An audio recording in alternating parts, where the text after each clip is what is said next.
Hey, we're sponsored this week by Decode DC. It's the podcast that gives you an honest look into how politics affect your life. The host of Decode DC, Jimmy Williams. You got to hear this guy. I've mentioned before, I used to do some Dylan Radigan with this guy on MSNBC years ago. He's worked in politics both sides of the aisle. He's worked as a lobbyist. He knows his stuff. He's taken all that experience and he's explaining how things really work inside and outside of Washington. Decode DC is smart, surprising, and it challenges the conventional wisdom. Like in a recent episode where they did a show on salt and why the government decided to push food makers to reduce sodium. Check it out. I did. I think you'll love it. That's Decode DC, available on iTunes, Stitcher, or wherever you get your podcasts. The Majority Report with Sam Cedar. It is Monday, October 10th, 2016. My name is Sam Cedar. This is the four-time award-winning Majority Report. We are broadcasting live steps from the industrially ravaged Gowanus Canal in the heartland of America, downtown Brooklyn, USA. Wait, what happened? It's breaking news. This is a special version of the Majority Report. Sort of lied. It's not quite Monday, but it's late Sunday night. The wrap-up of the second presidential debate of 2016. Joining us to discuss the thriller in St. Lilla? Yeah, whatever. Cliff Schecter will be here, folks. All right. So let's forego the Cliff Schecter theme since it's not Friday. This is a special... Exactly. People can just hum, and it's too late for that. I mean, let's not. We're all tired anyhow, and you know the song, folks. Yeah, folks know the song, and we're going to hear it on Friday anyways. That's true. Kelly's singing it now. She's been here too long tonight, without a doubt. All right, so Cliff, the debate ended. There was a lot of anticipation leading up to the debate. Donald Trump held a press conference with a woman who alleges that Bill Clinton raped her, with a woman who was upset that Hillary Clinton, as a defense attorney, took on, I guess she was appointed, she had to, a case to defend a rapist, and another woman who claims that Bill Clinton, I think, either made sexual advances or was perhaps, sort of sexually assaulted her. These people were given seats in the arena, not up close. They weren't one of the undecided voters, needless to say. And that was basically the lead up to the debate. The Clinton came out, stayed away from the tape. Trump came out, seemed to have been sedated, and stayed away from the tape. And then Anderson Cooper brought it up. So take it from there. I mean, give me your overall feelings of the debate, and then we'll just go through some bits and pieces of it. I think overall, first of all, let's start with the moderators did a better job than any of the other ones have. I think other moderators should have to watch Raddatz and Anderson Cooper.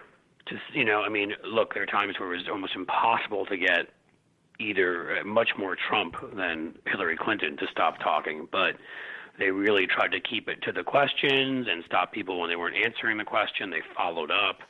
I thought that was very well done. Trump came in, I don't know how else to say it. He was sort of incredibly aggressive. He was sort of He was sort of stomping around the stage a bit, following her around, standing over her. A lot of hostility, which I guess isn't shocking, and sort of viciousness directed at Hillary Clinton. I think she mostly chose to ignore it. I think in some ways that was to her disadvantage. I think that in the first debate she had some great sort of responses, because in a number of ways when he attacks her on almost anything he attacks her on, he sets himself up, because there's nothing she's done which he hasn't done 1,000 times more of. So I'm taking this as she went in realizing that his campaign's imploding, that all this stuff's going on, and wanted to be a lot more cautious. So she didn't engage him nearly as much, which means she didn't come off as sort of spirited, I guess I would say. So if I were looking at this, my impression watching it, trying to be unbiased, even though it's difficult, I'd say that it wasn't like that first debate where she just destroyed him and knocked him out. I'd say, he even actually had some facts at his disposal this time, mixed in with lots of things he made up. Yep. But I would say that so he seemed better compared to that first debate. He clearly was sedated with something. I think it's some sort of animal tranquilizer is what we'll go with. But I still would give it to her in points because he was so utterly obnoxious. And I'm saying to myself, after the revelations and the kind of everything that's come out over this weekend about his treatment of women.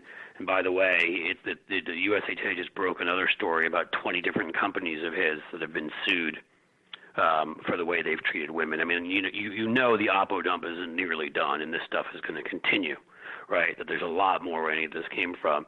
And I don't see how he helped that in the way he acted towards her. I think that he played the stereotype. So I would say it was not necessarily as big a blowout as before. I don't think Hillary was quite as good. I think she was presidential. I don't think she was as good in terms of being spirited, in terms of having some great one-liners and responses.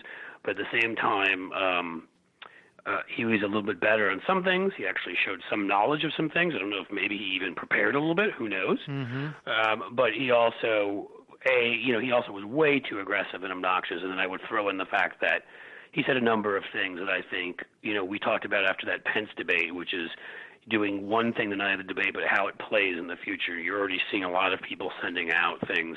And I'm not talking about lefties, but mainstream journalists sort of horrified about somebody standing there on stage and saying if they get elected, they would prosecute their opponent, which is, again, one of those lines that people cross in dictatorial countries that we're not supposed to cross here, like numerous other lines that Donald Trump has crossed. That was one thing. At one point, he kind of threw Mike Pence under the bus and said he hadn't talked with him and he didn't care almost didn't care what he said.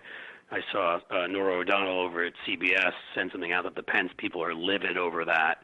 So look at that to play out over the next couple of days. In other words, he did a number of things that nobody has ever done before in debates, because, again, this is Donald Trump, threatening to jail your opponent, attacking your own vice president. These are things that don't tend to go over well in the coming days. He also lied so blatantly about the Miss Universe thing. He was like, I didn't say anything about a sex tape. I mean, you can just see what's going to happen when the fact-checking comes forward, when people start looking into some of these statements. So I think it's going to be tougher on him in the coming days. That's what I would say. Yeah, I mean, that presumes that nothing else drops. I mean, I think there was a strategic decision tonight by the Clinton people to just sort of let the video, the Billy Bush video. I mean, I think to a certain extent, it makes some sense too for them, like, why we got everything we're going to get out of that. And short of Trump getting up and saying, like, I'll grab your pussy right now, or something to that effect, this wasn't going to continue to dominate the news. I mean, I think Trump did a good job of basically stopping the bleeding and reinforcing his base, which in some ways I think is going to be, the worst case scenario. It seems to me for the Republicans. And now, I really think that the focus is about what happens down ticket, right? I mean, because I think there was certainly nothing that happened in this debate that led me to believe that the polls are going to change in any significant way. Maybe it stops the momentum, but, it's Sunday night. Like we have all next week to go. And I don't know where he goes from here, frankly. And because he's going to have to do something. It's not like he's going to make up the ground with his ground game. And that also presumes that. Well, and that looks even worse. That's even worse because, Joy Reid just sent something out, and it seems, there have been a lot of different reports about whether they told people, and there was an internal email that they had told their people to stop working on all stuff for Trump. The RNC, the RNC. Yes, I should have said that, the RNC. And so now it seems they're almost like they're almost allowing people like to have conscience clauses of sorts to say, it seems that they've said if you don't want to do stuff for Trump, you don't have to. I mean, I don't know what that means in the end. Right. I mean, what kind of campaign is that where you tell the people who work in the office, like, hey, sometime tomorrow, just come by the desk and tell me whether or not you're going to work on this stuff. And right. if you're not going to do it, we'll find something else for you to do around the office. I mean, that's just bizarre. It's bizarre. And again, if what it said is true, which is they're switching their concentration from Trump voters to down ballot voters, no matter who they're supporting for president. Well, they could be hurting Trump with who they turn out as much as they're helping him. They just want to make sure they get people to the polls who are going to vote for their Senate candidates and other candidates. And as we know, there's a decent amount of crossover there, especially in a number of states among well-educated whites, among Republicans, among Hispanics who have had, into certain states where certain Republican senators have actually done outreach of the opposite sort of Trump. So, if they're not just if their main priority isn't turning out Trump voters, but turning out people that will stop the bleeding on the down ballot side, that's going to not help Trump. It may harm him. Yeah, end. I mean, this is the dilemma. And look, I'm convinced that we're going to see another tape drop in the next couple of days. If not even, I think people are going to be listening to this on Monday morning, Monday afternoon. I wouldn't be shocked by the time we do our show on Tuesday that there isn't another tape that drops. I don't know what it would be. It could be, there's been rumors that there's a tape of him, using the N-word, at The Apprentice, but apparently Burnett is refusing to release any footage from The Apprentice. But I mean, I bet there's more of this stuff out there. And if anything, the weekend's been spent by people going around and checking out, like, hey, remember that time we had Trump on our Lives of Rich and Douchey, and didn't he say something to you that was really, what did he say? I don't know. Let's go back and listen to that tape. We must have the raw footage. Well, when a guy behaves like this, right, so often in so many places, I mean, he's somebody who, before he became a right-wing politician, he was just a mainstream asshole. You know what I mean? I mean, he wasn't. So how many various places did he go that were, from beyond even your CNNs and MSNBCs, but mainstream outlets where and I know from doing these things that you have a mic attached to you for a good period of time sometimes while you're sitting there before the camera gets to you. And who the hell knows what this guy, I mean, just do the math on that. The kinds of things he says constantly. If it's a Fox News or places like that, they might protect him. But before he became a right-wing nut, there's all sorts of places where, this guy went and did TV hits and radio hits where there are people that probably loathe him at this point. Right. So just the way it Access Hollywood, they said, hey, we should probably go, with stuff he said about women. They saw that AP story, and that's what led them to go back through, when he'd been on Access Hollywood, and what do you know? They happened to come across this. I just have to believe there's a bunch more of this stuff out there, and I'd be pretty surprised if Clinton or allies didn't have it. Oh, I'm quite convinced it was the Clinton campaign that in some way got a hold of that Billy Bush stuff. And I mean, there's no doubt. I'm pretty sure. We don't know who got it too far than hold over at the Washington Post while NBC was sitting on it and having their lawyers pull a replay of the movie The Insider. Right. So, all right, let's leave that aside for a moment. Let's just assume, let's assume for a moment that a new tape doesn't come out and things basically stay as they are. Apparently, this evening, now it's late Sunday night, Kellyanne Conway was just on, I don't know what network she was on, but she refused to answer the question whether or not she would stay with the campaign until the election. Now, I don't think people need to be well-versed in campaigns. They really just need to be well-versed in anything to know that when your campaign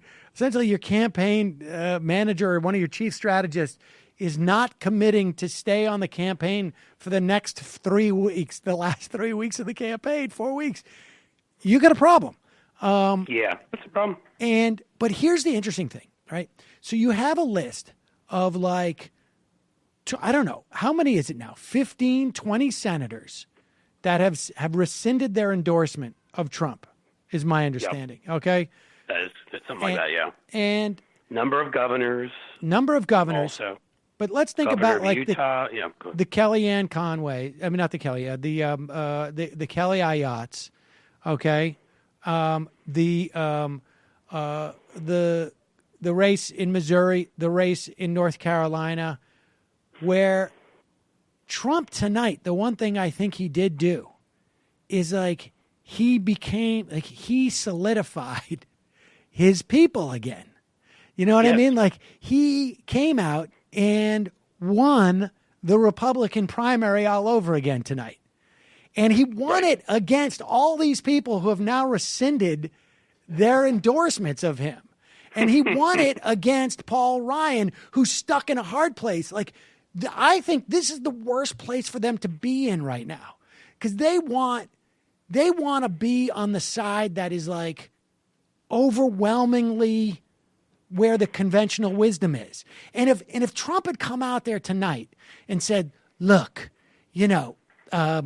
black people, forget it, I don't care about them, or whatever, had he come out and done something like that where they could have all said, we're all off, we're all gone, right, we're leaving him alone, we're going to tell our Senate people, you're running assuming that Clinton wins. We've seen this type of election before. It's like, you got to vote for me to make sure that Hillary Clinton doesn't control the government. That's right. Did they switch over and start doing that? And they That's can't exactly do right. that now. They're frozen, waiting for the next shoe to drop. While Trump, it's beautiful in a way. He's strung them along yet further. I mean, I think it's, look, this is not what I would choose if I was the Clinton campaign, because you don't want to risk this type of thing. You want it to end. You want the kill shot. You right. You want to end. Sure. But in terms of my agenda as not part of the Hillary Clinton campaign, which is I want to see the Republican Party debilitated as much as possible. I think this is sort of a really good place to be in, and hopefully something drops over the next week or so. I mean, if I had something right now, I'd wait till like Wednesday. I would make like Kelly Conway commit. Like you had Ted Cruz questioning whether or not he was going to rescind his endorsement, which he had basically rescinded his non-endorsement, and he's sitting there going like, I don't know what to do. And while he's trying to figure out what to do, he's making phone calls. Right. Can you give money to Donald? No, I mean, seriously, his usually the way that maybe we can best tell what's going to happen is considering that Ted Cruz always screws everything up. Whatever Ted Cruz does, we'll know the opposite was probably the right thing to do. I mean, I think karma, man. Yeah, I mean, it's amazing. Like, what is Paul Ryan doing right now? And there was one moment in the speech. There was a couple of moments in the debate that stick out for me. I don't think Clinton did a great job, frankly. I think she did fine. I think she was in a better. I think she came across actually. I think I felt like the debate was a better format for her in some way. All the movement and whatnot I found distracting. It was coming from Trump, but it was also like she was trying to pretend that this was a normal town hall in some respects, right? And it wasn't. At one point it would have been in a normal town hall, him standing behind her, like he did at one point, in the creepiest of fashion. Like that would have been end of it all, right? But you really, should have just turned around and shoot him away. Exactly. Like she should just turned around and said, would you mind just stepping a couple of feet away from me, please? That's the thing. That was my issue with her in this, is that I thought she was knowledgeable, she was presidential, she smiled a lot, she got a lot of that stuff right, but she didn't have nearly as much energy, and I suspected that was on purpose because she was being cautious. And you know what? I know there's the old thing about, don't step on your opponent's message or whatever. Don't get in the way when they're killing themselves. But I've never fully believed in that. I think you bury them.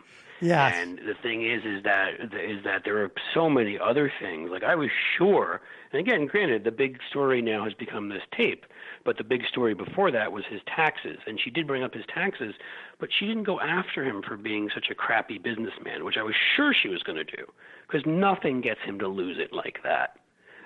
Just pointing out that the losses he incurred, and and he admitted. I think going into this, they thought if we go after something else, it'll take the heat off of the tape. And I think that was, I can understand why someone would make that assessment, but you need like a plan B. Like, hey, what if, and I think like she spent a little bit too much time on the defensive, but this is all stylistic. It's also overthinking it. I mean, the media, this scandal is written for the media. A sex tape, or not a sex tape, but I mean, a tape of him saying these kinds of things, these kind of lewd things, and coming out for sexual assault. I mean, this is the kind of stuff that they love covering. There's not too many numbers in it. It's easy. It's got personalities and everything.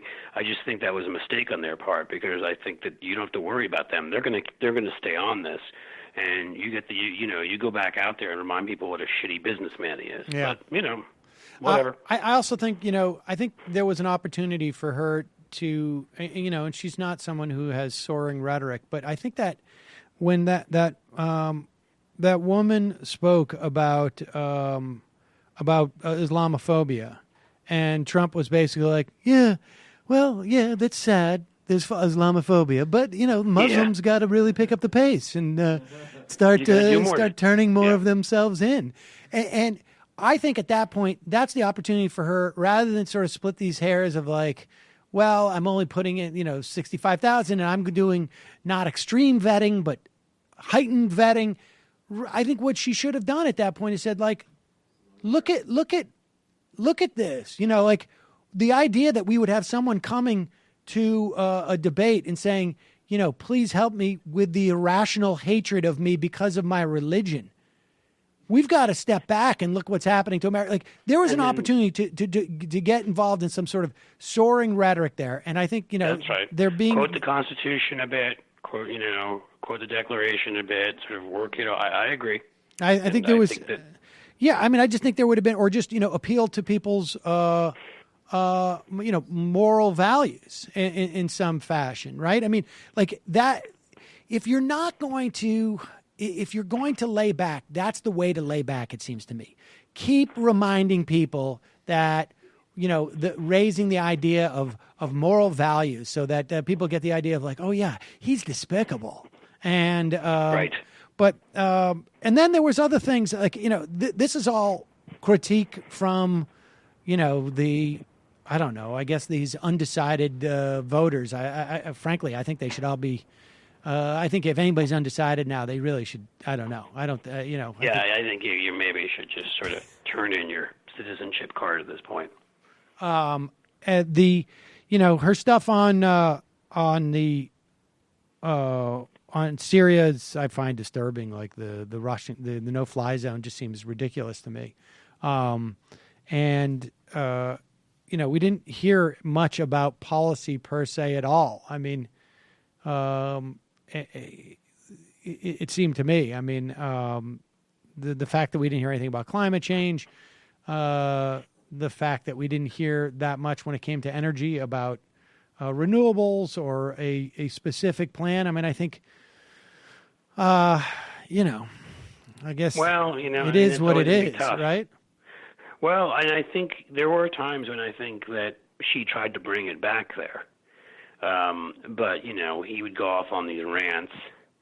And again, he's always being graded on a curve to a certain degree. Right. You say, oh, well, he knew some things. And look, I said it at the beginning, I'm even grading him on a curve. I mean, he actually had a few moments where he knew actual names of people and things that happened and didn't get them wrong, even though he couldn't seem to stay very consistent with how many emails that she'd erased. I don't know if you caught that. Yeah, well, he said 39,000. 33,000 to 39,000, back to 33,000 again. Just the thing, though, to give a sense of like how low the bar is, okay? He basically announced that if he becomes president, somehow he's going to put her in jail, right? Like, that's not how our justice system works in this country. Like, he's going to instruct the Justice Department to press charges against her. Yeah, I think you're going to see some stuff about that in the coming days. I wouldn't be surprised if you see some constitutional lawyers writing about it. I mean, there are a lot of people, media people, whatever I saw on Twitter, and people who are pretty horrified by that. I mean, do you remember just like 6 weeks ago when people were saying, or 4 weeks ago, like, can you believe that Chris Christie stood on stage while they yelled, lock her up? Well, the candidate in a debate just said, lock her up. It's just he used more words and basically wasn't even asking the authorities to do it. He said he was going to do it. Right, and that's why I feel like he's going to pay a bigger price in coming days for some of the stuff set up there. Because a combination, I think, the media loves the internal disarray story. There were rumors floating around tonight that Pence was going to jump off the ticket. Then Pence sent out a tweet congratulating Trump. Oh, really? You mentioned what's going. Yeah, then you mentioned what was going on with Kellyanne. There's all this instability around there. They love these kinds of stories. My guess is you're going to have a lot of column inches filled with what's going on with all that stuff in the coming days. And what he said in the debate didn't help that. It's actually going to spark more of that. Which is fine. Pence is still there tonight. Will he be there tomorrow? Will he be there in a couple days? And so that's one sort of thing. But again, another one is what he did in terms of saying that he was going to prosecute her. I mean, again, I saw when I was watching pretty closely on Twitter. I mean, there were constitutional lawyers chiming in, there were media people chiming in, and again, these were not like lefties. You know what I mean? Mm. These were a combination of some of them were conservatives, some of them were very sort of mainstream media types who were like, we don't do that. That's not our democracy. That's not how it works here. I mean, that should be the story. And I mean, I can't tell you. I know that some people say this has to be the story in the coming days that he did that, because that's still a line that we're not supposed to cross. So, there were enough of those moments. I'd say the three that jump out at me, those two moments. I'm trying to think. Oh, actually, I may be pulling a Rick Perry and forgetting the third one. Well, the one where he said, "I disagree with Mike Pence, and I haven't talked to him." Oh, yeah, that was one of them. The disagree with Pence. That's what I'm saying. That was one of them going after Hillary. And there was another one where he sort of came out and said something that was just sort of weird or off. Where I was like, "Were you kidding me?" But I guess it's hard to remember with him because there's so much of that. Mm. So I mean, which at the time I was like, "Really?" So I think some of that stuff is gonna be people are gonna pay attention to in coming days. I think reporters are gonna write about them. And again, like that. I think this is the third thing I was thinking of, which is the sort of flat out denial that he had said, "Look at the sex tape." I mean, right. The guy lies about lots of things, but this is something that we spent a whole week on. This tweet was all over the news, right? Everywhere. I mean, how many people probably one of the most viewed tweets of all time, right? At this point, and he still claimed he never sent that. I'd be shocked if that doesn't become part of the narrative of his sort of obsessive serial dishonesty, that he can't even be honest on something like that, where it's like, how can you not know that everybody is going to know you're lying and you're still lying? I mean, look, the Clinton has the benefit here of, I think, a broadly speaking, a media that feels like it is a poor reflection on us that Donald Trump is the Republican nominee. And I think they're probably right. But I think they're very right. I think, it is, all things being equal, it is possible to imagine the press like helping him out more. Now, I'm watching CNN right now, and they just came out with possible with them. Right. They just came out with a poll of debate watchers, and Clinton won by quite a big margin. People thought that Clinton did better than they expected, 39% worse by 26%, same 34%.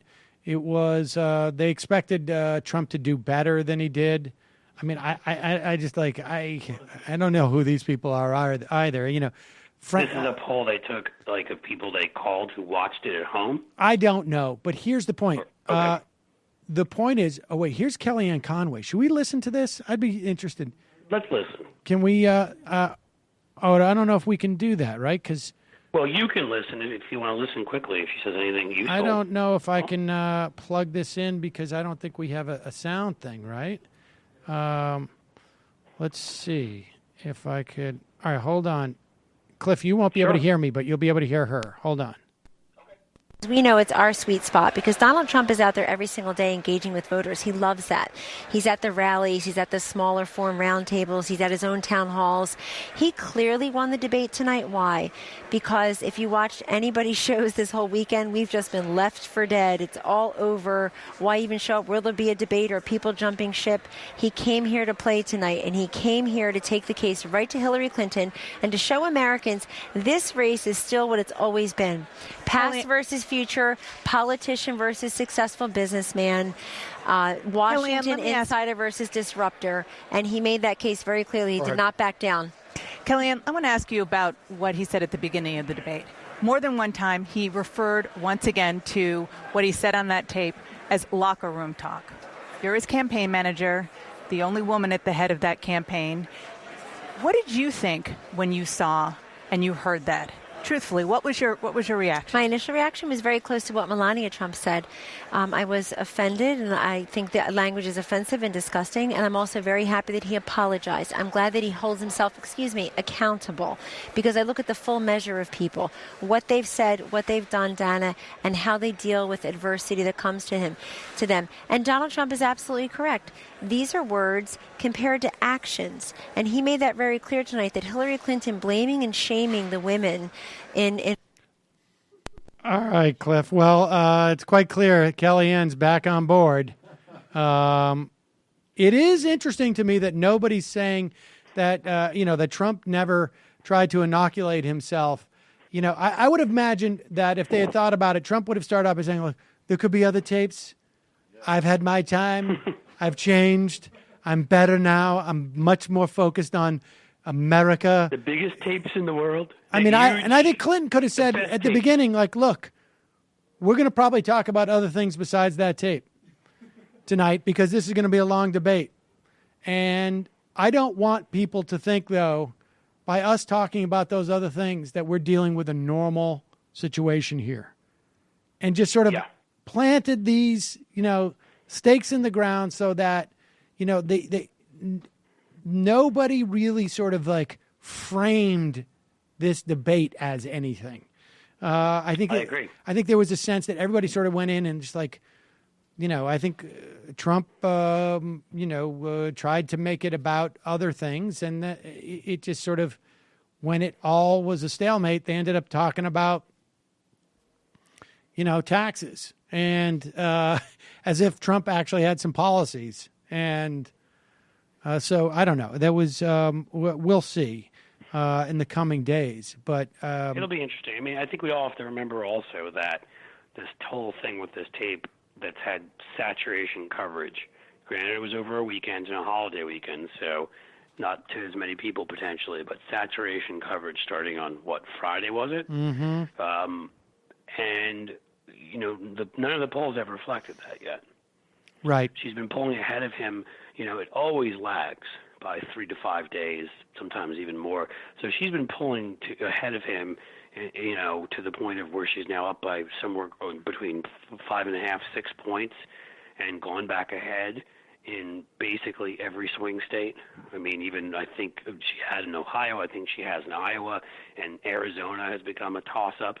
And this has all happened based upon his going after Miss Universe his first debate performance and then that major story that got some saturation coverage on the taxes that was a week ago.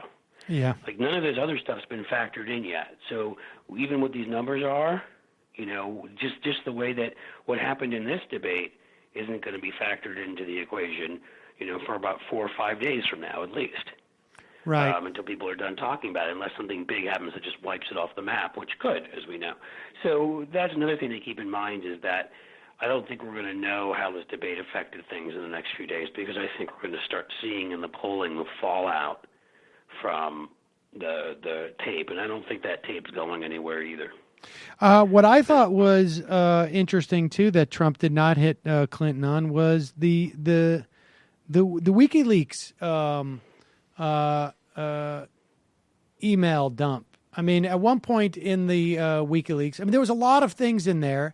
He mentioned it. He said something about WikiLeaks. You're right. I don't think he took enough time to learn the details. I don't think he did either. Like, for instance, when she started talking about letting Muslims into this country, right? I mean, this, one of the things in the WikiLeaks thing was she supposedly admitted that they can't vet everyone well. Now, it was in the context of talking about, relative to a country like, let's say, Jordan, that we didn't have the capacity to let in 1 million refugees or 500,000 refugees and whatnot.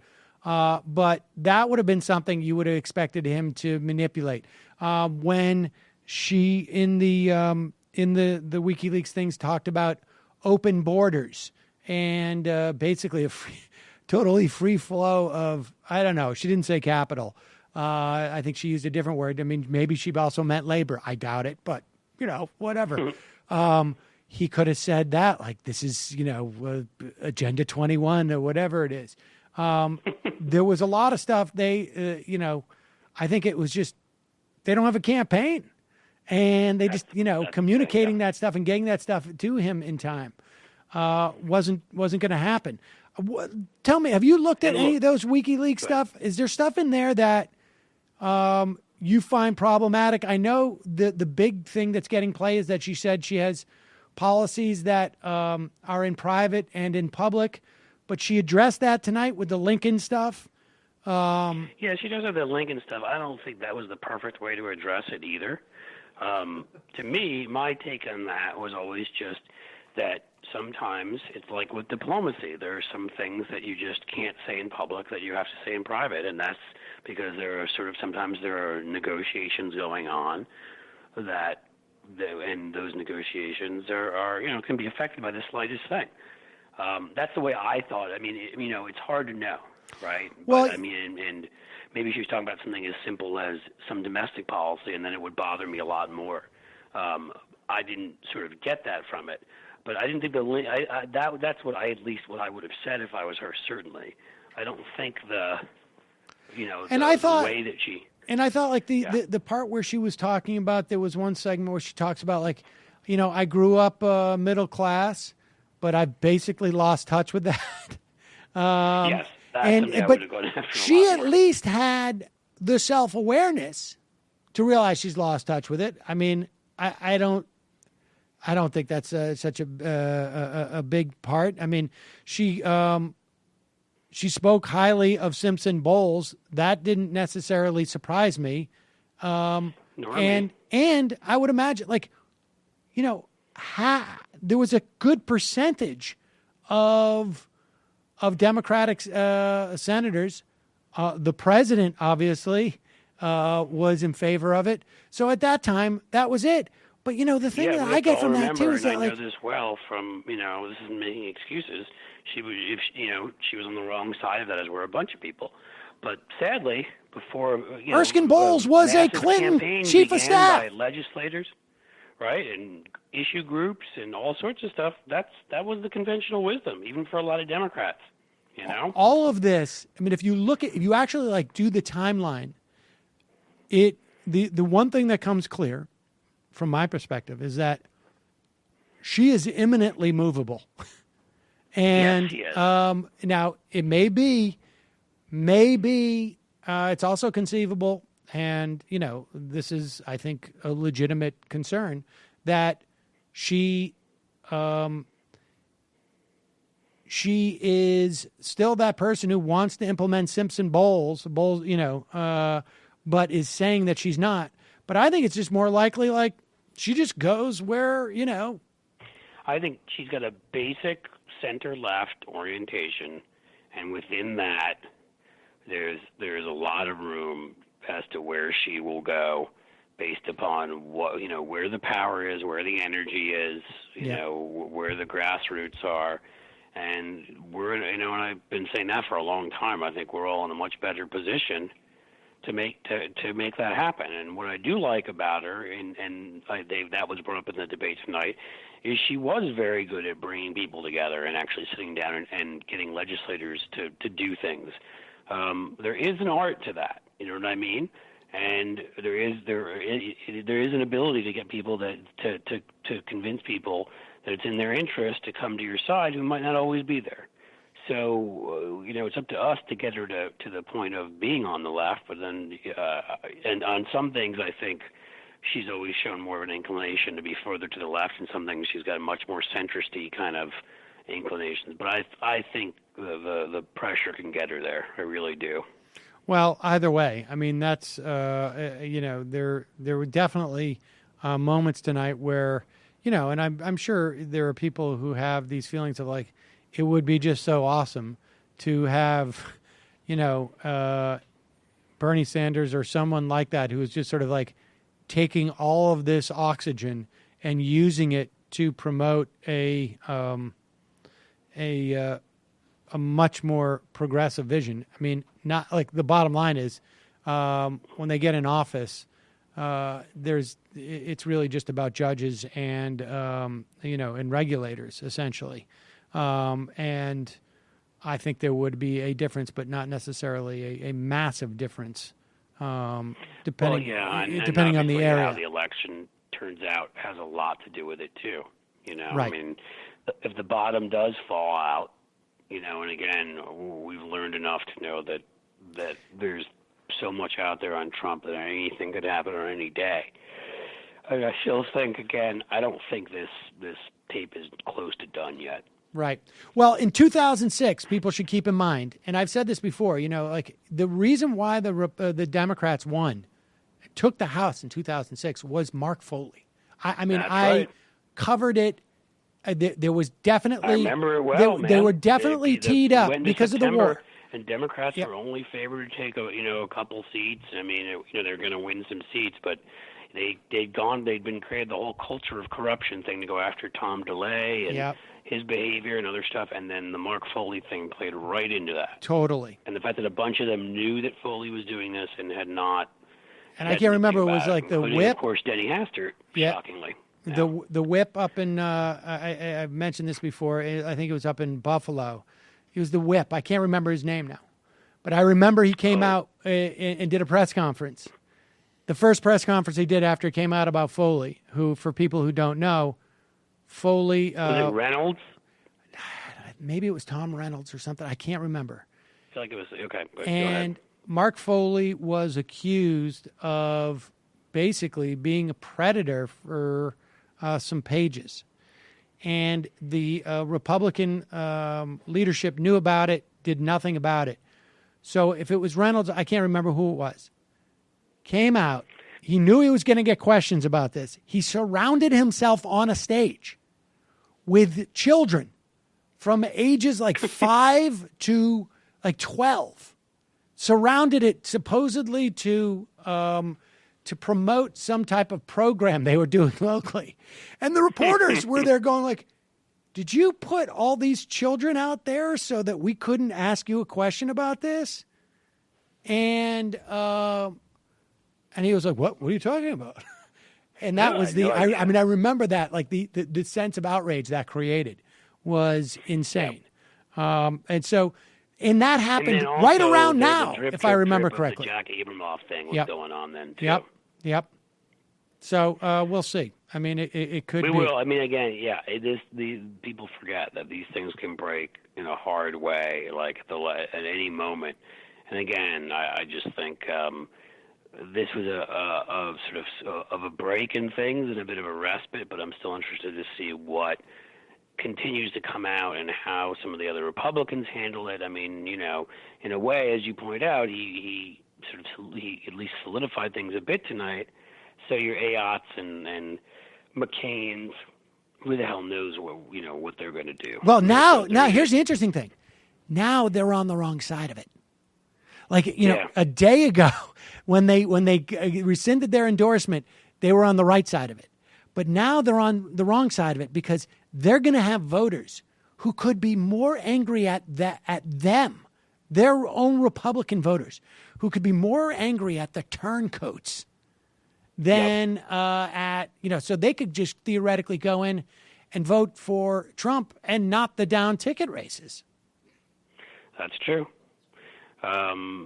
That would be interesting. Look, I think that's always been a potential problem, and I think that's why so many of them have been so wimpy about this from the beginning. I mean, Look, the Trump base is a core base of their party, whether they like it or not. The party that they chose to be members of, whether they played a role in it or not, or they just happened to be there. This party has spent years, courting further and further extreme members of who are racist and xenophobic and all the rest. We've gone over this a million times, and it's gotten worse and worse. And that was inevitable at some point that they're going to lose control for some of these guys, and they have. And so I think I kind of looked at it as they should have done the courageous thing, because you'd like to hope that some people in politics are actually human beings. You know what I mean? And I think a few people have done that. And, there have been a few Republicans who are going to, I think, be in a much worse position electorally because they've chosen to stand up. There haven't been that many, but there have been a few of them. Mm-hmm. But these other ones are they're doing what they're completely going with wherever they think the wind is blowing. Yep. And I think they always looked at it and probably rightly looked at it and said, I'm going to lose more by going against Donald Trump right now because that's the base of my party. And let's hope that wind keeps swirling around from side to exactly. side. Cliffy, thank you so much for staying up sir. late tonight. We've had double doses of you. Friday, this is back-to-back. I don't know if we've ever done this. Wow, too much of me. Be careful, dude. Michael tried to drop in a little Trump. But I did. Well, hopefully it'll be done in a couple of weeks. All right, so Cliff, we'll talk to you again on Friday. And then the week after, we're both going to be in Vegas, and we're going to do some debate coverage. That's right. We got to work that out. I don't know how I'm going to go about doing that. We'll have to see. But we'll figure it out. All right. It's going to be fun. Cliff, thanks so much for your time tonight. Really appreciate it, buddy. It was great to meet your family the other day. Oh, yeah, that was awesome. They had a great time. Thank you. Okay. And thanks for having me on tonight, man. Talk to you later. Bye. Cliff Schecter. Staying up late, ladies and gentlemen. All right, so just a reminder.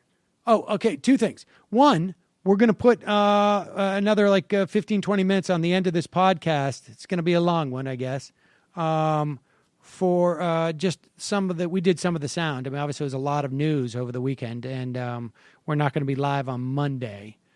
We'll be back live on Tuesday, and hopefully reporting on another great Trump hit videotape. I am really sorry that I said that Puerto Ricans were subhuman, but it's locker room talk, and things happen in locker room. I was almost sure there was no tape of me saying the N-word. I was almost sure.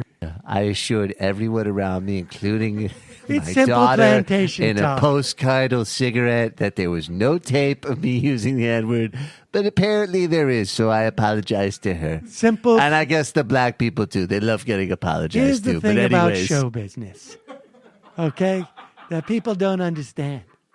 When you're a star, people expect you to talk that way. It's simple Hollywood.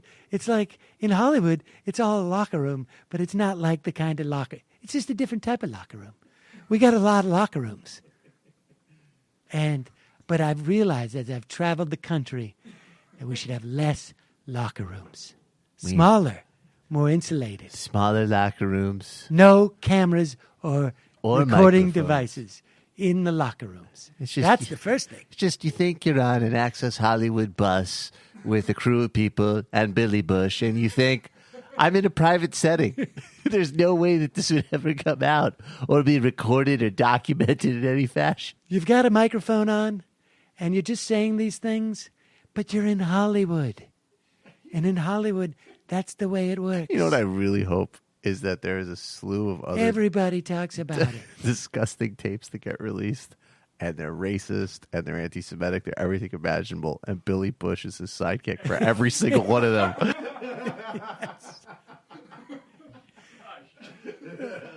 Oh, yeah. Look at that. Fucking black guy. Look at that. Oh, yeah. Look at that. Fucking kike. Selling mangoes on the street. Look at that, Donald.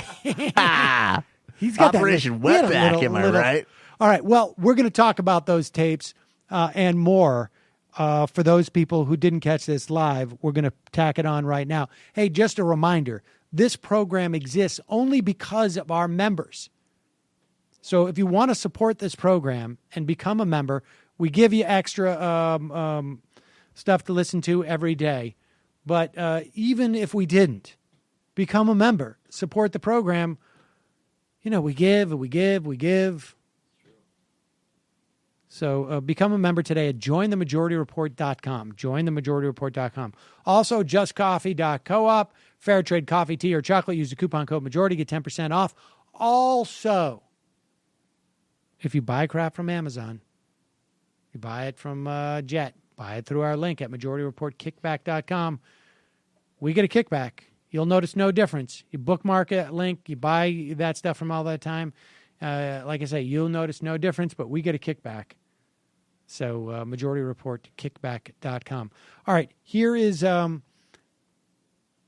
going to go right, we'll take a little musical break and then go right into that stuff. Okay.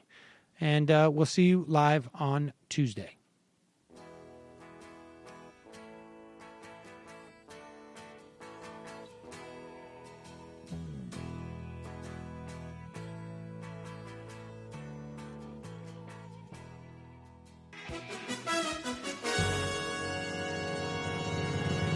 Is a special news event report on a special news event.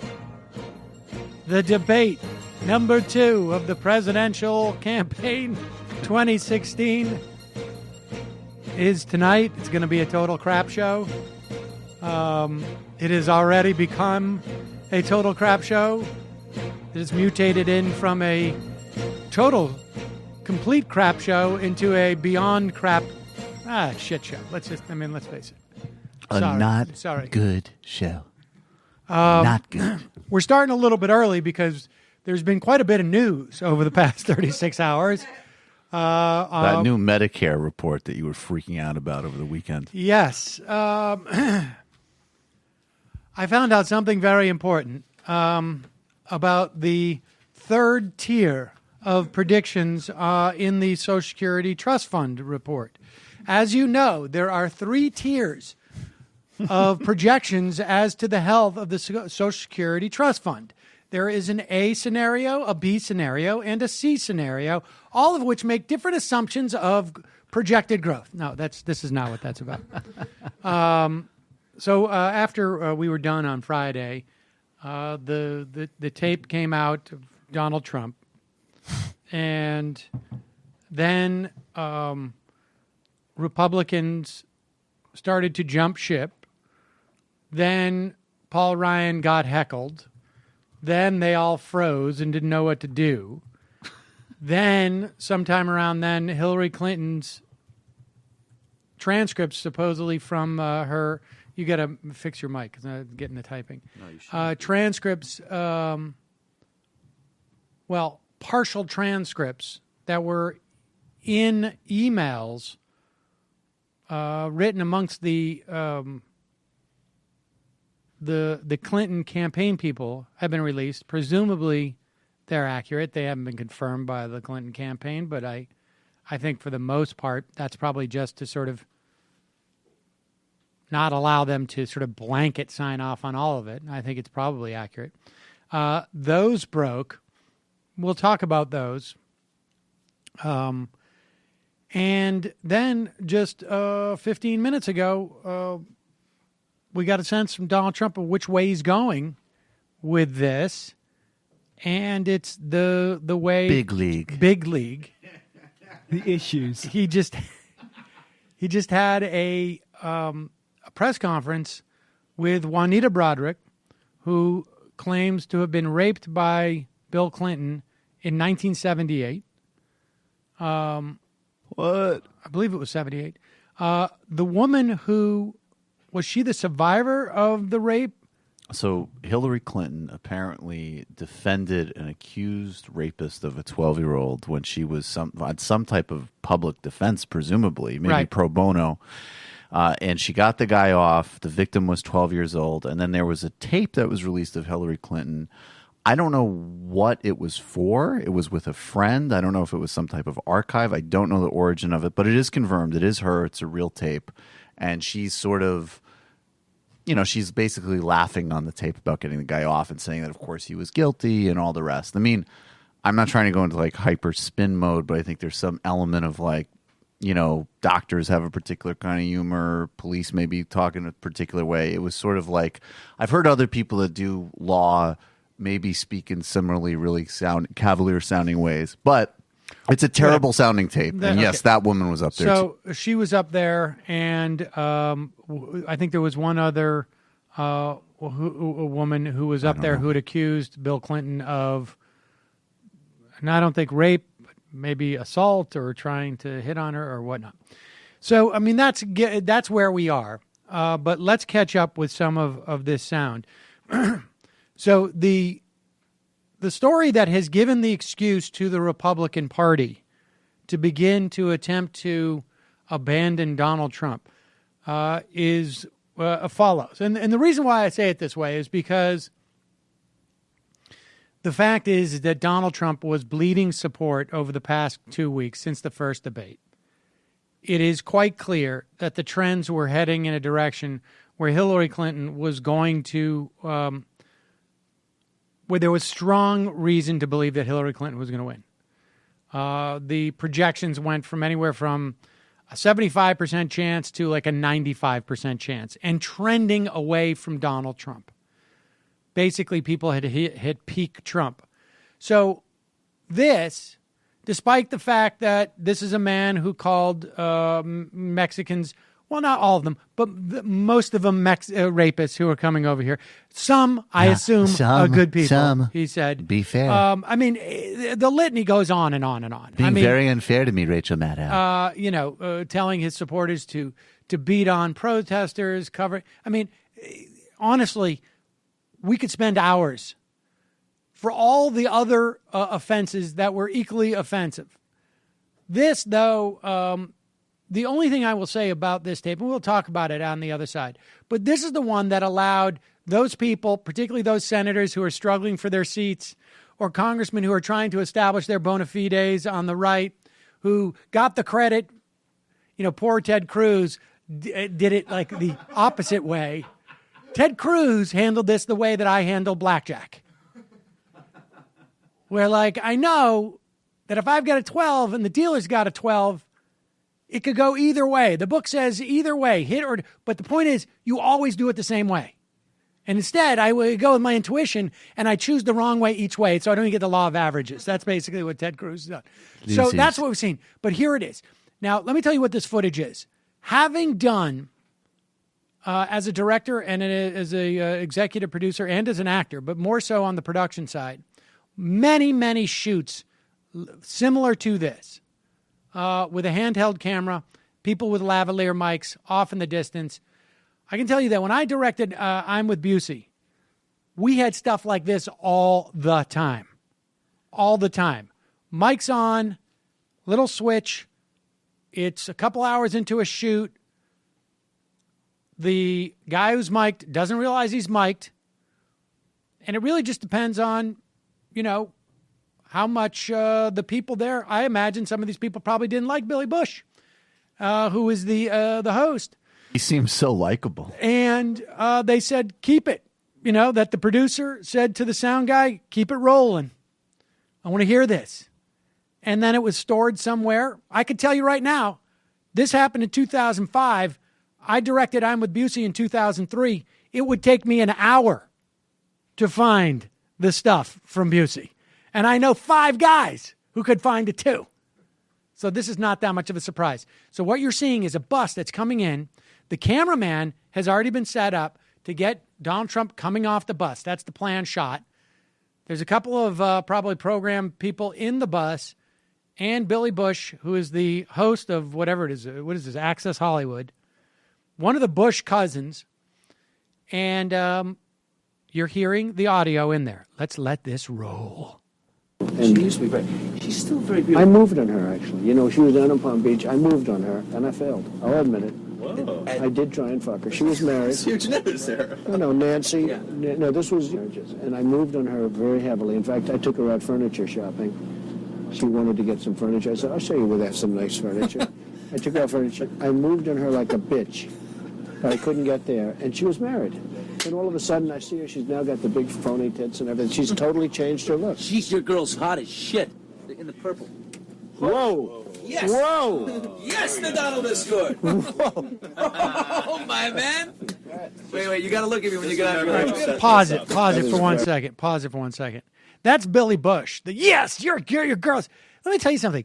That guy, if that guy works on television again on a non-like sleazy, I could see. I To think Catch a Predator? Yeah. Reboot? I mean, honestly, no, that's too good for him. Yeah. This guy, what a scumbag he is, too.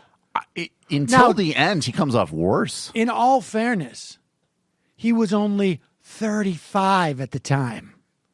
That's exactly right. I mean, so As Matt and I would tell you, at free 35, range to at least boy, 35. you still are learning some of the basic things about how to treat people. Not to, she's hot as shit. Donald.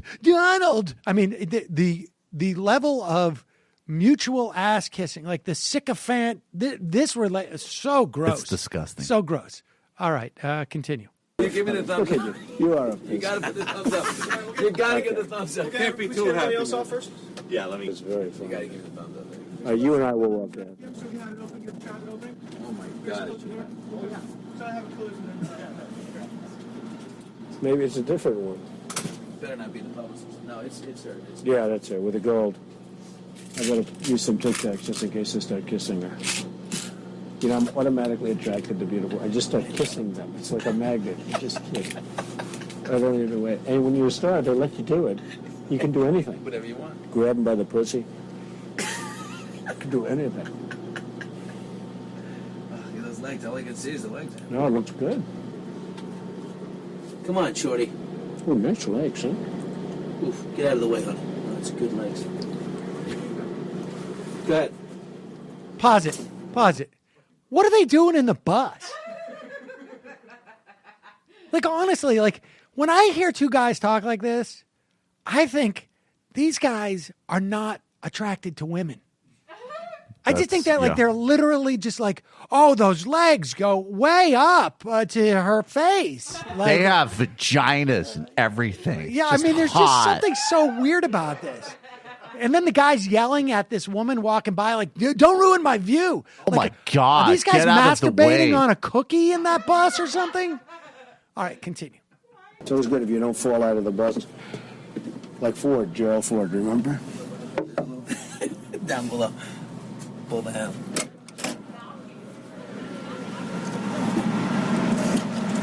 Hello, how are you? Hi. Trump, how nice are seeing you? you. Terrific. Pleasure to meet you. Terrific. You know Billy Bush? How are you? Nice to see you. How you doing, Ariane? I'm doing very well, thank you. Are you ready to be a soap star? We're ready. Let's go. Make me a soap star. How about a little hug for the Donald? He just got off the Would you bus. like a little Okay, hug, darling? absolutely. Melania said this was Bushy. okay. I just got off the bus. Bushy. There we go. Excellent. Well, you've got a nice co-star here. Good. Yes, absolutely. After you. Come on, Billy. Don't be shy. As soon as a beautiful woman shows up, he takes Get over here. All right, hold on. Pause it for one more second. I got to comment on this thing. Okay, this is the part, too, about with Trump coming out of the bus. We're hearing a lot about Clinton saying that you've got to have a policy that you discuss in private, and sometimes you got to say things differently in public. And which, I personally, I don't find that shocking, but that she would say it or that's the case with politicians, period. But what we just saw with Donald Trump is that he's actually worse in private than he is in public. But also we saw, you can watch, here they are talking about grabbing this woman's pussy and, I'm going to kiss her and this and that. And then he walks out. That is to me the creepiest moment. It's incredibly creepy. And then when Billy Bush is like, oh, let me see if I can get the Donald a hug. That to me is just like, man, what a bunch of losers. Well, we've been desensitized almost, I feel like, by this. Like, when I first watched it, I got physically ill at that point. It literally was disgusting. All right, let's just watch the rest. I mean, this is just sycophant stuff. I'm sorry. Come here. Let the little guy in there. Come Yeah, on. let the little guy in. How you feel now? Better? I should actually. It's hard to walk next to a guy like Wait, this. hold on. Yeah, you get in the middle. There we go. Good. That's This better. is much better. This is. That's better. Now, if you had to choose, honestly, between one of us, me or the Donald, I don't know. That's That's tough some pressure right competition. there. Yeah. seriously, you had to take one of us Seriously. as a date. I have to take a fifth on that one. Really? Yep. I'll take both. Which way? Make it right. Here we go. By both, I mean neither. Right. Here he goes. I'm going to leave you here. Okay. Get my microphone. Okay. You gonna? Oh, you're finished? You're my man. Yeah. Oh, good. I'm going to go do our show. Oh, you want to reset? Okay. Okay, so they're resetting now, and they have other cameras probably that are doing it. This guy is a Bush relative. And, I mean, have they interviewed the woman yet? Have they interviewed this woman? I mean, you can tell what's going through her head. It's just like, these guys are both dicks. She knows it. Is And I just there, gotta She has zero deal doubt. with, like, is there a more sort of notable artifact of rape culture, like in actual society, than this? Like, I don't know what the like a media artifact of that actually caught in the wild. Like, it's got to top it, right? It's disturbing. I'm not terribly surprised that Donald Trump and I've talked about, like, I imagine. Did we talk about this afterwards yesterday? Friday must have been. Friday. Mm-hmm. Yeah, no, I've had guys who said stuff to me where you're just like, what? Like, you don't even know me. Like, why would you just presume that you could say those type of Well, things? you know, Sam, some of them look past the point that you look like a lesbian literature professor, and they give you the benefit of a doubt that you might actually be a man. Like when I first met you, and I said, I'm automatically attracted to beautiful. It's like a magnet. It's unbelievable. I need Tic Tacs. Because if you've been to Rabid Island, they'll let you do. I mean, you can kiss them, grab them by the pussy, whatever. It's true. It's really true. I just am always. Oh, my concerned God, like she's this. hot as shit. Just always, like, when I meet, and I've met guys who will say that. Like, I mean, Have you actually met a guy who said anything specifically as bad as that? Because I've heard No, all I actually have sorts not. of gross shit. I have never heard anything as specifically as bad as that. no, and I think part of that is probably also a function of, like, you know, Donald Trump has an incredible amount of narcissism, and he's surrounded by sycophants. I'm not surrounded by people like that. So, Witness 10 seconds ago. right. So I don't have people who are like, That's so. yeah. I mean, I'm not in that situation. Imagine we should But do I like we I should say, do a I was trial at run. a bar See what happens with to you. with a guy who worked at Air America, who I had met for the first time at that bar. Introduced, the guy said, I can't. It was just like a really nasty sexist joke. Do you fully not remember it? I sort of do. It was something like the effect of like literally, it was a complete non sequitur. It's like, what's up? Hey, how's it going? Pretty good. Yeah, maybe I think one of the guys said, "Where's your wife?" I said, "Oh, she's taking care of my," or something. And then he said, just out of the blue, this guy was a financial guy at the. What is the 3 things man needs to live? I'm like, I don't know. He goes, pussy, strange pussy, and strange pussy. It And shocks me that Air America did not have a turnaround under his leadership. This sounds like a brilliant man. I just looked at him. And I was like, what? Nice to meet you. I I'm going to honestly- say something totally I disgusting honestly now. thought, because I didn't get along particularly well with management, I thought, like, are they setting me up here? Like, are they trying to record me or something? Like, what is that guy? What is he talking about? Like, I'm the host of a liberal talk radio show. Like, who else would you not say that to? It's 10:45 a.m. After we got through the actuarial tables. We have some ladies from Scores to stop by. Sam Cedar here. I mean, and it wasn't like, like aggressive talk, aggressive babes. I have a lot of friends who are comedians, and comedians say horrible, disgusting things, but they're all, I mean, for the most part, like done with a tremendous sense of irony. At least my friends. Didn't sound ironic. And no, he was not being, this is like the way that I think for this guy, it was like, this is how you bond with other guys. And I was just like, oh my God. And I was there with a guy who I knew from film, was more of like an artist, not a finance guy. And I just turned to him. I'm like, can you fucking believe this shit? And it was how did he respond after what he said? Just like landed there. I don't think we just went by it. Like, yeah, am I right? Drinks. It's quite possible he walked off with the CEO at the time and just said, like, "Man, what a pussy." Let's reassign Cedar's time spot. Yeah, again. exactly. That he's not. Fuck that guy. That dude, not a team player. It's like Serpico.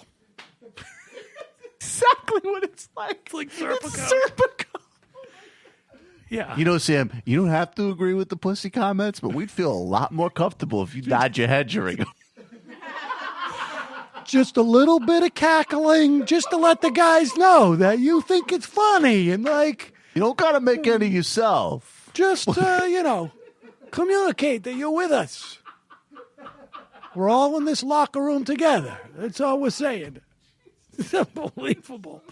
So that's that. Now, what do you do if you're Kellyanne Conway and you've been brought on to try and rehabilitate Donald Trump's image with women? What do you do if you're Mike Pence and you're his VP? What do you do if you're anybody other than Rudy Giuliani? You try and avoid the media. But Rudy Giuliani, he doesn't give a single crap about it because he knows he's going to get work from Donald Trump going forward. He's probably got an apartment, something, right? I mean, it's something. Probably more. Yeah. He's probably, for all we know, Rudy Giuliani is cheating on his now wife in a new apartment from Donald Trump. I'm just speculating. I have no idea. I have no reason to believe that other than past performance is sometimes an indicator of everything he has done in his life. But here is Rudy Giuliani on Meet the Press trying to make the point that Hillary has shown who she is behind closed doors, which is apparently a centrist Democrat who feels more comfortable with wealthy people, kisses up to banks. Surprised you didn't put on breaking news music for this. And et cetera. But here is a Rudy Giuliani, and he has Chuck Todd has actually tied him in knots. One thing he's not is what came across in WikiLeaks, and that is two people. Okay. Hillary Clinton actually specifically described that she's two different people. To the financial people who were giving her millions of dollars, she's on their side, and she wants them to be a big part of the government. But she tells them she has to pretend to everybody else that she isn't. Well, and then what does that say? If you believe that Hillary Clinton says one thing in private, and that means what she really is what she is in private, should we assume what Donald Trump did in that Access Hollywood bus is really what Donald Trump is like in private? I mean, that's what you're implying here with Hillary Clinton. Chuck, the reality is that in both cases, both people have things in their personal lives that maybe if they could redo it, they would do it differently. And the reality is that this is a situation in which neither side should throw stones because both sides have sinned. Oh, yeah. Right. Right. I don't even know what to say. There's I mean, at that nothing to point, add to Chuck that. Todd says, hey, speaking of sinned, That was last week. Yeah, that was last week. We did that one. Oh my God. I was like, you really want to talk about this with all of your affairs? That was like, everyone's had affairs. Not everybody's committed rape that I know of. At least I haven't. That I'm aware of. That I'm aware of. That I've it depends how you define it now. So there's Rudy Giuliani giving it group. his best shot. And, we're going to see some of that from Trump tonight. He's going to be talking about these tapes, hoping, I guess. I mean, to be totally honest with you, to the extent that these tapes are there's any supposed quality to them that might be forged, I would imagine that net, the Clinton people would put this out there as a way of indicating to right-leaning people, like, I'm more moderate than I claim to be. I know there was stuff that I found problematic on these tapes, but only because they indicated what I've been saying about Clinton in terms of her policies in the Middle East. I think that she's going to be worse from my perspective in terms of dealing with Israel.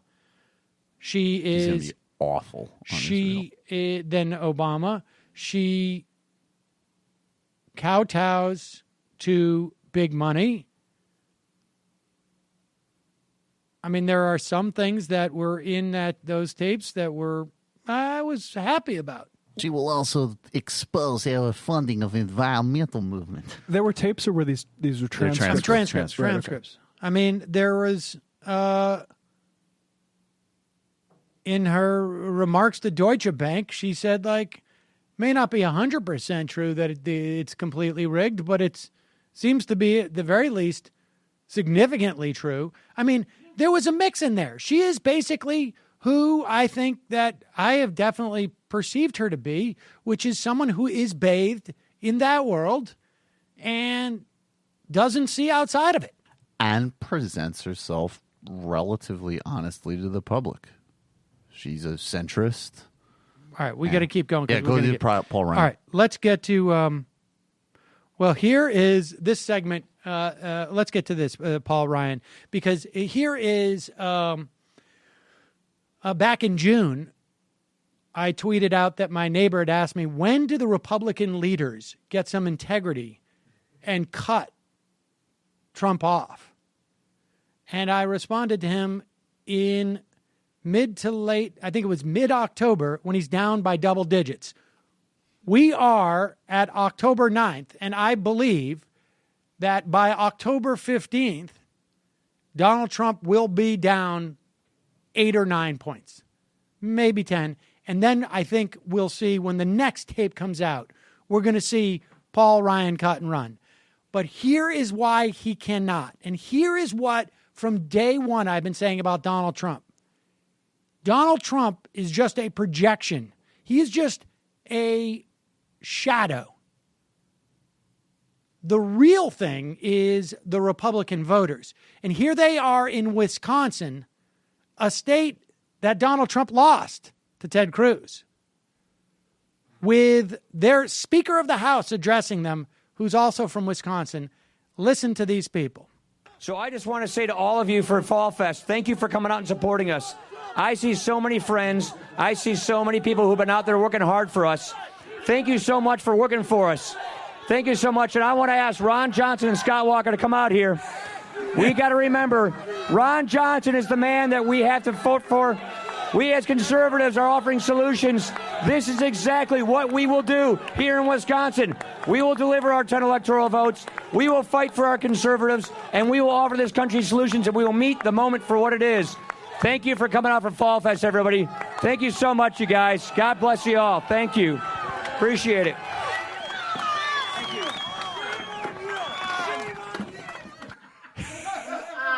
Shame on you. And there's the big W. What the fuck are we doing up here? Oh, my God.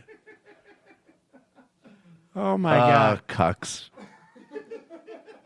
who was it? There was another guy, Hogan, right? A Republican congressional guy. Was it Hogan or something like that? Who also took a lot of grief. Here is, just so we can also talk about how insane the past 48 hours have been leading up to. When was the last time you ever saw on the news this type of, people got a little bit annoyed with Crossfire. This is, I want you to look at the expressions on the people's faces here as this goes, this is just, this is great. This is in response to Donald Trump's hostage tape that he released at 12 midnight on Friday night, saying that he was wrong. I apologize, but Bill Clinton's worse. Here it is.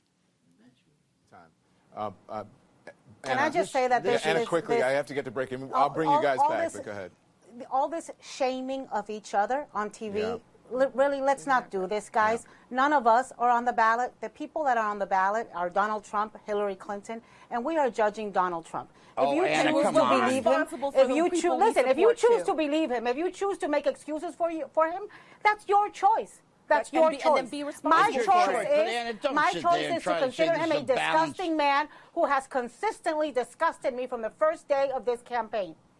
And I think that every single Republican is going to have to answer the question, what did you do the day you saw the tape of this man boasting about grabbing a woman's pussy? Period. Okay. All right. Will you please stop saying that word? My daughter is listening. Yeah, you know what, Scotty? You know what, Scotty? Don't tell me you're offended when I say pussy, but you're not offended when Donald Trump says. Exactly. I'm not running for president. He is. Yes. And I said I was okay, so then Trump. Don't act outraged and offended when I say the word that you're not offended by the man who you are supporting is saying. That is just absurd. I was offended by him saying that too. We'll be right back. Is that Bob Beckel? That's Bob Beckel. Bob Beckel, they dragged out the blood. It's great. I can't believe I've wanted to say that on TV for years, and I've been saying pussy for a long time, and I need a drink, but it's not good. And now all of a sudden he got this Hispanic lady, and she just going, pussy, pussy, pussy. And I'm saying, I need a margarita. And the gay black guy isn't holding it together. But he's a disgrace. It's true. And the Chinaman will win. Oh, my God. Oh, my God. My daughter's listening. Anna Navarro's. I don't want to hear you say that, but I just want the guy who we're talking about to be president because I care about my daughter. Oh, my God. There are bigger things to worry about. All right, here is Corey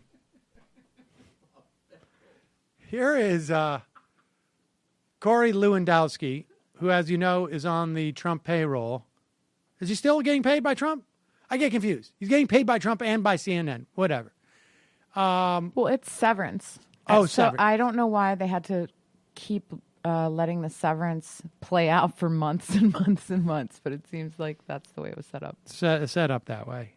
So here's Corey Lewandowski upset that Reince Priebus, who at first I think came out for Trump and then realized where this was going, and it basically told their victory fund to just slow their roll for a minute. We need to see I need to put my fingers up in the air a little bit to get a sense of where the wind's blowing after this debate as to whether or not we're going to pretend like we're offended enough to stop working for him and work for other people or not. So what the Christ. Here is Corey Lewandowski. He's mad. He's mad at Reince Priebus. Morning console poll, the poll that was just conducted post the release of this tape, 74% of the Republicans that were polled say we're not leaving Donald Trump. You know who's leaving? That's right. The weak, feckless leadership of the Republican Party is who's leaving. The people who live in. Well, you're making the David versus Goliath argument. Exactly what it is. Yeah. Donald Trump walked outside of Trump Tower yesterday and was absolutely mauled by the people who want to support him. I have seen it firsthand across this country, in every state in the country. And you know what I saw yesterday, and I continue to see today? Weak elected leaders who want to put their own political interests first. Reince Priebus is a great example. Donna Brazile, tough as nails, would hold the Democratic Party together and held the Democratic Party together under the Clinton leadership and all the scandal that happened there. The Democrats all stuck together. You know what happens to the Republicans? We need an apology. Donald Trump makes an apology and say, we're leaving anyways. It's egregious. There is absolutely no So you say control. Reince is weak? Yeah, absolutely. Not only is he weak, he's a failed leader. And on top of that, let me just tell you something.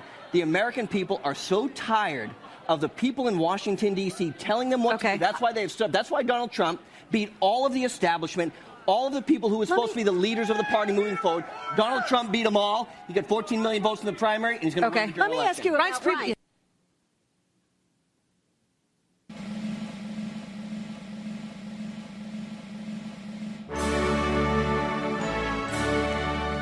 Donald Trump. Dude, why do you play that gay music Look, every time you play a clip of me? Here's what's going to happen, and now we might as well, I think, switch into our sort of debate coverage mode. What we're going to see, I think, tonight is Donald Trump go all in. I don't know what his other chances. I think he's going to start off, if he's smart, he starts off even before he answers the first question. He says, look, I want to get one thing off my chest. What I said was wrong. I'm horribly embarrassed about it. I've traveled. I've met people across this country. I've seen that it's bad to talk about grabbing women's pussies. And I don't think he's going to say it quite like that. But he's going to say, like, I've seen that I had a moment, sort of like a Joseph Smith moment when I... regarding Henry moment. I had a regarding Henry moment. And actually, quick question. What? Do you think that he not only does that in terms of what's already come out, but also indicates like there's going to be more? There's going to be more. I've said things in the past over the years that were inappropriate. This is what he should do. Will he do this? I think probably. I think he's doing what one group of his advisors have said, and then he's going to do the other, which is then just go full on. And then the but. I think it's basically we're going to see what we saw the other night. He's going scorched earth. And what he's going to do is he's going to force Paul Ryan and Mitch McConnell to abandon him so that he can begin to blame the Republican Party establishment for his loss. That's what he needs to do. He needs to create that dynamic where it is his loss is a function of the Republicans. All right, Michael, say something while I go live on Facebook. I think that he's going to have to, he's definitely going to go scorched earth. He already had the press conference earlier with various women that have accused Bill Clinton of, various sexual misdeeds, and then also the woman who was apparently the victim of a rapist that Hillary Clinton got acquitted and then sort of later joked about it on a tape.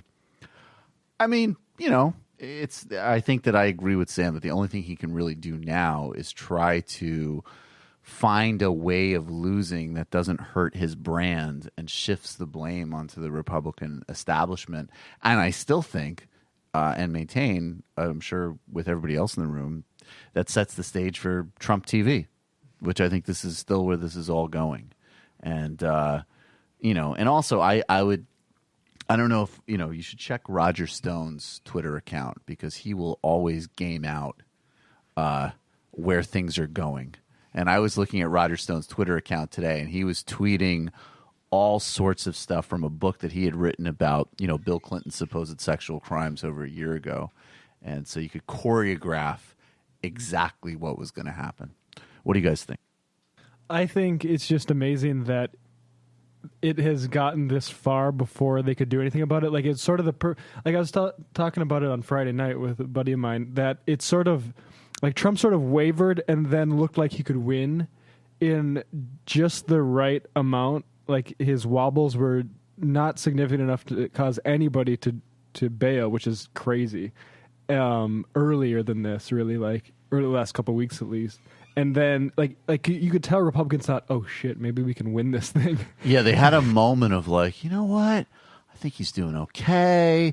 He hasn't said anything about how, like, black people have a different genetic structure and, or anything weird about Mexicans or Muslims for the last couple of weeks. And he's just sort of being like, somewhat of an odd narcissist. Maybe we can push this through. And then, of course, the first thing that exploded it was the I already forgot the woman's name, but the beauty queen, Machado, Machado, that he freaked out about during the last debate. And now, I mean, obviously, I don't see anywhere for him to recover from this. I think it's kind of amazing, though, because on a cultural level, we're having this whole, like, almost generations of these sexual abuse accusations coming out and being processed. It's interesting. Thank you very much. Well, I mean, there's certain inevitability to it, right? I mean, the first totally inevitable, yeah. Female president. For hosting this debate, and also the Commission on Presidential Debates for sponsoring this. This is obviously a town hall format where's tonight. Jabari? It's a chance for the Americans on this stage and thousands of What do you people think these who have two sent were in thinking? questions Like, online to ask holy questions directly cow, to the candidates. we struck pay dirt. This could be the most watched debate in the history of debates. I couldn't imagine what else would be more watched than this in terms of debates. 70 some odd million, about 70 million for the last one. I bet you this one's even bigger, maybe. I think, what did Axelrod tweeted out, like, concerns about a drop in ratings. Problem solved. They're going to sit down now. Everyone is going to pause for a few minutes right now as they get ready for the formal introduction of the two candidates. This could be awkward. And it's a moment that will be historic. Absolutely. Big historic league. in so many ways. I just have to point out In terms of, like, when she says historic in so many ways, what she's saying is, like, this is, you remember the movie Network, right? He walked in. He did not look Well, very comfortable. this is where the streams crossed, where the trajectory from that movie and reality just sort of blended in one. And reality becomes more bizarre. Oh, the women are in the... But they did not. There you see them now. They're sitting in the front row, but because But that's not in the debate format, hall. It's a town hall format. They're pretty far away from the stage. But if you just the Wow. image of them They're sitting in the front same of the number room. 2 Democrat in the Senate, Dick Durbin, it's hard to wrap our minds Look around at what Bill sexually assaults and what Donald sexually assaults. Hashtag winning, make America great again. Oh, you're not supposed to smile. I think that Trump's been, look, don't smile. Look really grave. Broderick says Bill Clinton raped her. Back when he was the Arkansas Attorney General, Bill Clinton has denied these allegations. But there's the drama of it. This is a presidential debate 30 days from Election Day. It's remarkable.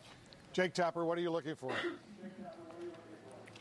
Well, the pressure's on Donald Trump, I have to say. He's really got to show the American people and show the voters dropped that a he huge has piece the of pizza in my temperament to be pants. president, that he can address the issues of these town hall participants, that they care about health care, how Clutch. to afford These college, are new how pants, to, too. Classic get a good cedar. job You got new in pants? this economy. I got new pants. From where? And really, I mean, Banana? he did not Banana? have a good debate performance last time. Yeah. And Gap. he's My been ripstop Old Navy. He really needs to step up and be the Donald Trump that his Oh, supporters I always forget want him upper to be, and body's that the Banana, Republican Party lower is body's terrified Carhartt. That's right. He can never be. That's the way that works.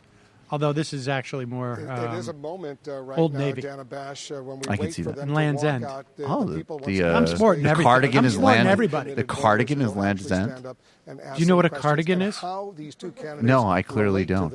A cardigan the is vest a button-up Land End. neck. I mean, you remember it was just a few This days is a ago Father's before Day the present, tape actually, came out. that I Donald got Trump from went to on New Father's Hampshire, Day. and one of the open questions From What who? do you? there when So, he is your kind of next practice move run Next- was his your style, shoes? whether or not he was going What do you to mean? be These are new comfortable in shoes. Move on the saying whether he shoes? could Oh, These are they- relatively new shoes. maybe say No their slip? name, They're have no empathy. slip, You know, Hillary Clinton walking is shoes. somebody who did Orthopedic. this so much. They're just not in campaign orthopedic. trail, but our, I didn't get them from State my Department doctor. correspondent reminded me, as Secretary Where of State, did you her get them? town hall was kind of her preferred format. store? So I don't she know. has to be probably more comfortable. I with like this. them. They were black We're and they gonna see had Trump under pressure tonight. She's under pressure as well. Don't all get me this wrong. jibber But jabber. the Look, structure of this race has nobody changed so knows. dramatically since The first bottom debate. line She's is now like, leading in every battleground state. maybe there's 30 days something to go. that could Yes, happen this race can swing back and that forth, but there's a structure to the race right now.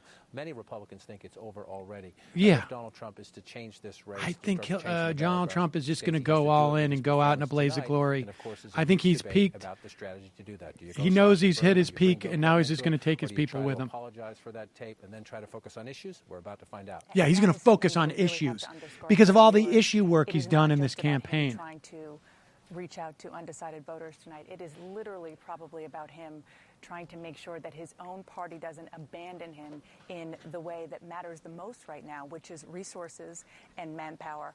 Pretty much all that I have left to do is bounce some checks to Kellyanne Conway and call Bill Clinton a rapist, so let's enjoy it. I wonder if, like, some of those Republicans will rescind their rescindment of his endorsement if he does well. He really... There's one thing I do want to say, and I don't know why I'm being overly charitable, but did you read John McCain's rescinding statement? No. The only thing that I have to say was distinct about it, and, you know, screw John McCain, that's fine. But he actually mentioned, he said there were two things in this past week that made this necessary. The comment that everybody was talking about. The Central Park Five. And the Central Park Five. Out there in the country tonight, again, 30 days from What do you think the angle on that is? For John McCain? Yeah. Of the United States. And Chelsea Why not? Clinton, as well as the Suns, Smart move, right? If you're going Well, do that, you might as well. He's got problems with Latinos in Arizona. So you think, like, talking on the... Okay, so it's like a proxy for reaching out to Latinos? You'd think. After the first I think so. I think it's just like, I mean, I think that's part of it. I think he just wants to put himself out there as someone who's like a reasonable human being. Right. And Well, it used to be his now's the brand. time that he had to present that, right? He couldn't do it before. But now he's in tight enough of a race that it, like, the Trump, non-Trump, he's in a general election. Right. He's trying to appeal to Competing normal for people. normal people. Right. Try to stay on the message that he started with at the beginning of the last debate, which is Hillary Clinton is an outsider. I'm not going out there. Is an insider, rather. She doesn't represent change. She is just more of the same. She's a regular politician. She's an insider. She has Yes, Hollywood he's a showman access. and all those Oh, wait, things, darn it. but No. those are some of the Inside core Hollywood. issues Darn that it. really made him succeed. She knows people like Billy Bush. Crazy Lee Harvey Co Oswald. Co-moderators Martha Raddatz and Anderson Cooper. They will walk out on the stage.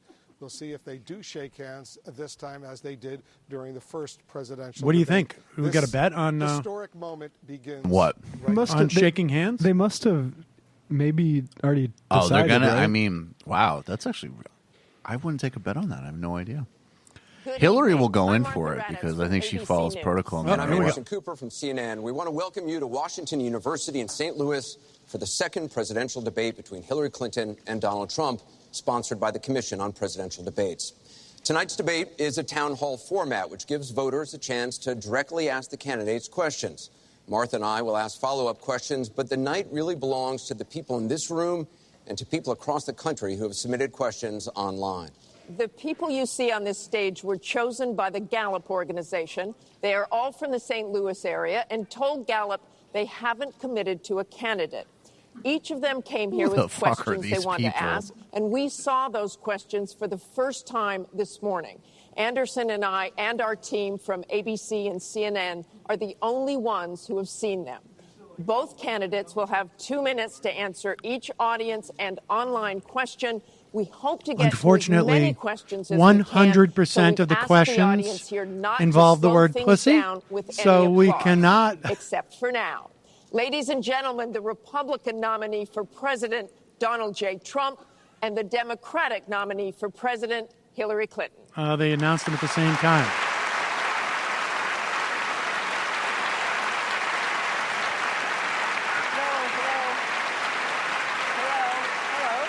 Oh, no. Oh, she iced him. Wow. She iced him. And he didn't know what to do about it. He didn't know what to do about it. She iced him. That was very unfair. Are you waiting for your Thank pussy you very crab? much for being here. We're going to begin It with threw me a off. question Do-over. from one of the members in our town hall. Should restart the debate. Each of you will have 2 minutes to respond to this question. Secretary. It might take all the strength I got to get to where I want, but I know somehow I'm gonna get there. I wasn't looking when I just got caught between the truth and the lie bar, but finding out won't make me feel any better. Yeah, I know the clock is ticking, but the meds are gonna kick in, and my pilot light shining bright. I get somewhere don't get paid.